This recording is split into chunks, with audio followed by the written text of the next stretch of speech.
When Half-Life 2 Episode 2 came to an end, few would have imagined that it'd take 13 years before we'd get something new in the series. But over the years, Valve hadn't forgot about us, and in 2020, we finally got our hands on something unexpected. We didn't get the next entry in the Half-Life series, but rather a prequel to Half-Life 2. And the game being in virtual reality was even less expected. But after all these years, and a few years since, is Half-Life Alyx worth it? With minimal spoilers, let's find out now. Half-Life Alyx is one very unique game. Unlike all the other Valve-made Half-Life games, this one has us play as Alyx Vance just 5 years before Half-Life 2. But don't be fooled, while we may be in Alyx's shoes, this game is truly seen through your eyes. If you couldn't tell already, it's in VR. While certainly unexpected, I think this was the best move Valve could have made in their position. It had been 13 years since the previous game, and fans were expecting something big.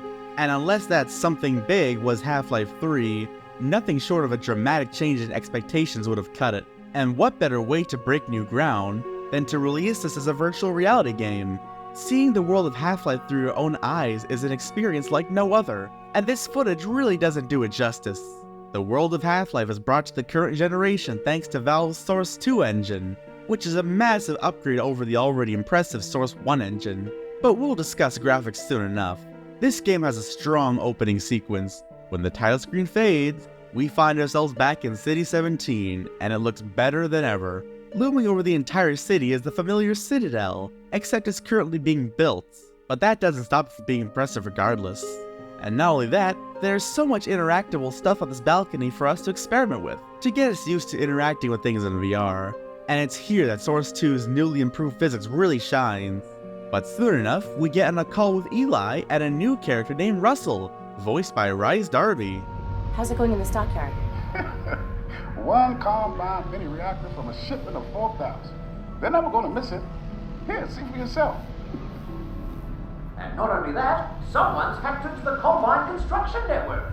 Don't get greedy, guys. We're not made of time here. 1 minute and I'm out, guaranteed. Now, we could leave this room, but I always make sure to use these interactive markers on the window before I leave this place for good. These things are unbelievably satisfying to use. They just glide so easily. This time, I drew a cartoon dog. Who knew Alyx was an artist? Thanks to this game being in VR, we can grab and touch just about anything we please. But eventually, as we're about to meet Eli, this happens.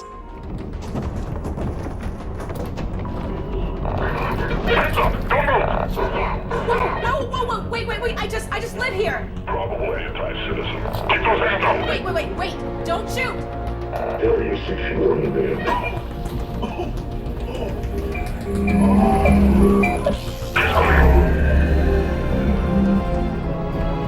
Give us names. Didn't steal anything. Don't care. What did you see? No one! I didn't see anyone! Get out and take it to the transport.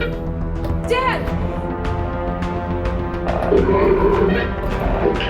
Hey, wait, no! And with that, Eli has been captured, but we get set free by Russell's special drone in a very chaotic way.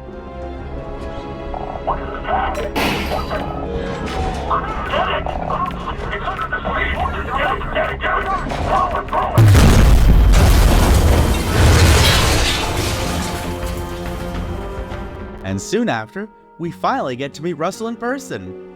This friendly fellow will be the voice you hear over your headset, guiding you along your journey. Alyx, great. Okay, let's... Wait, my drone's okay, right? Nope, it exploded. I'm fine, by the way. Right, good, that's the main. Anyway, it's here we lay out the plan to get Eli back. We're going to the middle of a cutoff area called the Quarantine Zone, where we can hack the train Eli is on. And here, we also end up getting a special pair of gravity gloves. These things are this game's equivalent to the gravity glove from Half-Life 2. With just the push of a button and a flick of the wrist, you can catch just about anything. And it's here where we get a weapon too. Alyx, up here! You're gonna need a gun! Don't worry, it's unloaded. It's unloaded now! How dare you, Russell? If I had to describe this game's mechanics in one word, it would be satisfying. Interacting with objects and your weapons feels delightfully easy once you get the hang of it. and loading your weapons in particular is a blast. Moving on, we board a train and start to go on our way. Eventually, we stop outside of the QZ, and I've gotta say, this is one heck of a view. Between the nice buildings outside of the zone versus the crumbling structures inside of it, the contrast is like night and day. In this area, we're introduced to some of the game's mechanics and enemies. Alex wields a special tool which can be used to solve many of the game's hacking puzzles, which you'll come across fairly often. Barnacles make a return, and they look way larger in VR than on a screen. They can also eat other enemies, which can be useful on occasion.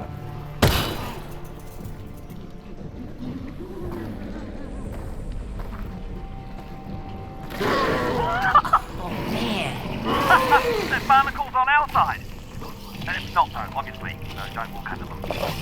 We also get a chance to see Combine technology up close.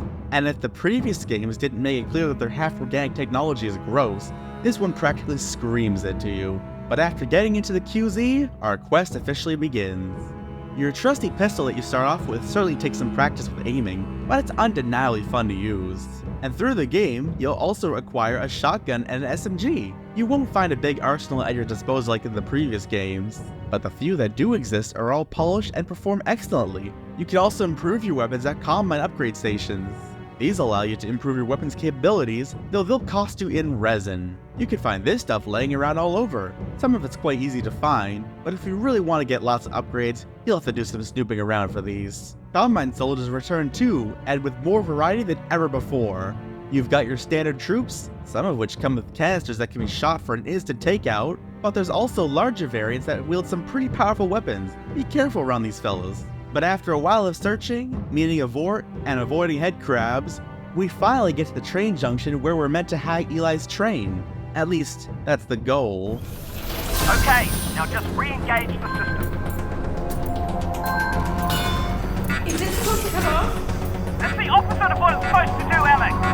What do I do now? Well, don't panic. Well, stop panicking if you I'm are. not panicking. Yes, but I am. So, with some quick thinking, we casually cause a major disaster, only to find we've put Eli in grave danger. We try to reach out, but unfortunately, he falls.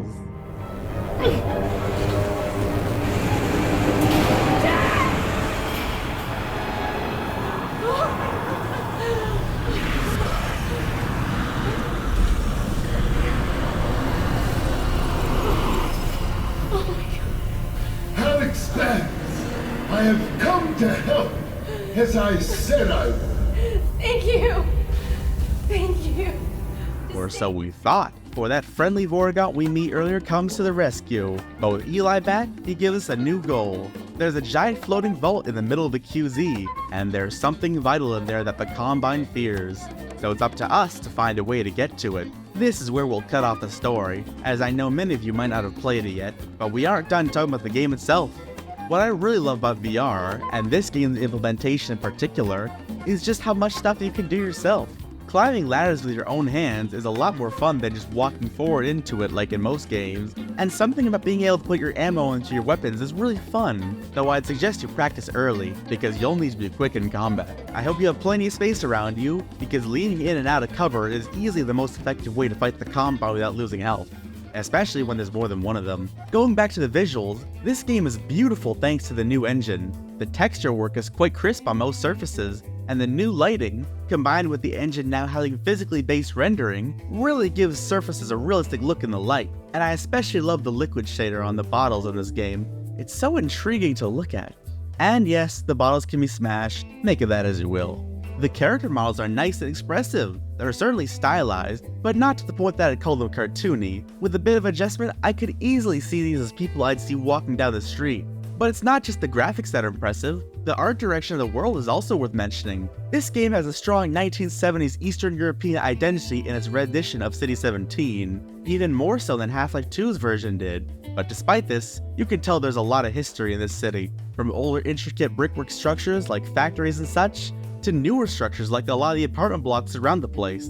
In terms of tone, I'd say the world of this game feels sad yet triumphant, because things may look grim now, but what's in the vault is a sign of hope, and with everything this game throws at you, Your adventure in the QZ will leave a lasting impact. On another note, this game is surprisingly well optimized too considering the visual fidelity, though I'd still recommend checking out if it'll run right on your setup. Before we wrap things up, without spoiling anything, I think the chapters are all excellently paced, with exception of Chapter 5. In my opinion, this chapter starts to overstay its welcome about halfway through, and I don't really enjoy replaying this one. But the other chapters, especially Chapter 7, are a blast. You'll know what I mean when you reach it. I just hope you're good at being sneaky. Half-Life Alyx is definitely a must-play for those with VR. It's an exciting, satisfying experience that feels worthy of being called a Half-Life game. And while it has a pretty high barrier of entry with it being in VR, I promise you won't forget your experiences with it. Not to mention, there's tons of mods and custom maps for this game, so there will always be loads of content to play even after you beat the main story. I'll be looking forward to seeing what Valve does with VR and the Half-Life series from here on, but in the meantime, have fun folks, and thank you dearly for watching.